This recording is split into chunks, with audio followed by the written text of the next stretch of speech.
Hollókő környéki falvakba tartottuk a játszóházakat. Hollókőn nagyon kevés fiatal van. Az, hogy Nógrád megyében mi van ezekben a kis falvakban, elsősorban a roma közösségekben, ez egy teljesen új dolog. Mindenki hozta az általa már ismert játékokat, ezeket összedobtuk. Nekünk kimondott célunk az Egyesülettel, hogy hátrányos helyzetűekkel is foglalkozzunk. Az, hogy a cigány gyerekeknél két dolog működik. Ez a tánc, illetve a kamerázás. Ezekkel a gyerekekkel, akiknek mi most a játszóházakat szerveztük, csak így lehet, hogy nagyon-nagyon korán el kell kezdeni velük foglalkozni. Ez ilyen jutalom volt mindegyik játszóházban, amikor ők táncolhattak. Kitalálni valami olyan módszert, ami nem csak egyszer működik, hanem mondjuk, ha jövőre visszamegyünk, tudunk építeni arra, amit idén elértünk vele. A cigány gyerekeket hogy lehet oktatni, vagy nevelni, vagy nevezzük bárhogyan.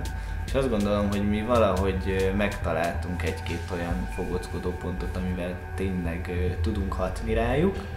És reményeink szerint akkor majd ők is ilyen tehát igazi célcsoportjai lesznek mondjuk ezeknek az EU-s programoknak is, mondjuk a fiatalok lendületben, vagy bármi egyéb programnak. It's like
büszkeséggel tölt el az, hogy tudom őket kezelni, és tudom őket valamilyen szinten terelgetni egy olyan élet felé, amiben ők is boldogabbak lehetnek.